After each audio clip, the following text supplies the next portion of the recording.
Accordingly, in keeping with the enhanced austerity measures we have committed to implement and align government expenditures within the budgetary implications of the withdrawal of the Finance Bill 2024, the following actions shall be taken with immediate effect towards the realization of the new budget.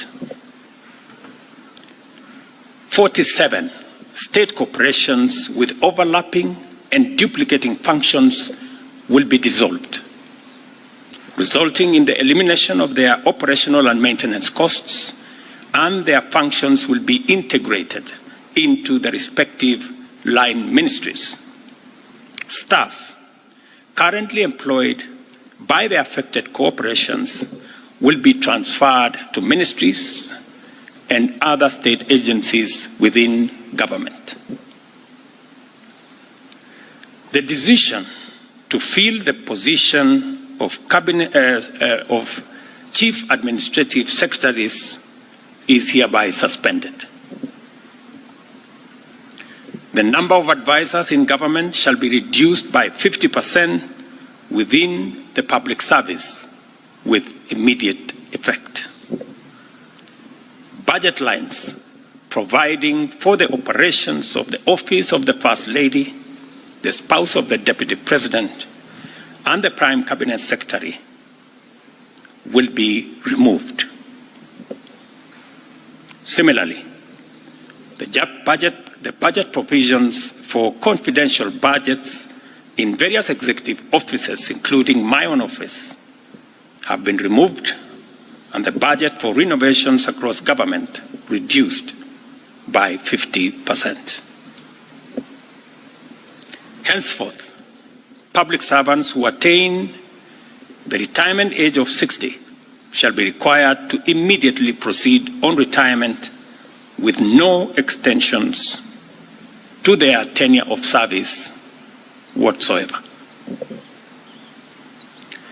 The purchase of new motor vehicles by the government is suspended for 12 months, except for security agencies, while a new policy on transport for public officers will be developed. All non-essential travel by state and public officers is hereby suspended.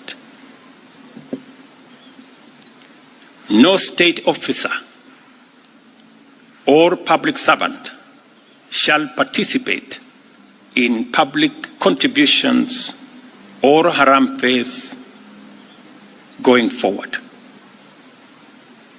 The Attorney General is hereby directed to prepare and submit legislation to this effect and develop a mechanism for structured and transparent contributions for public, charitable, and philanthropic purposes.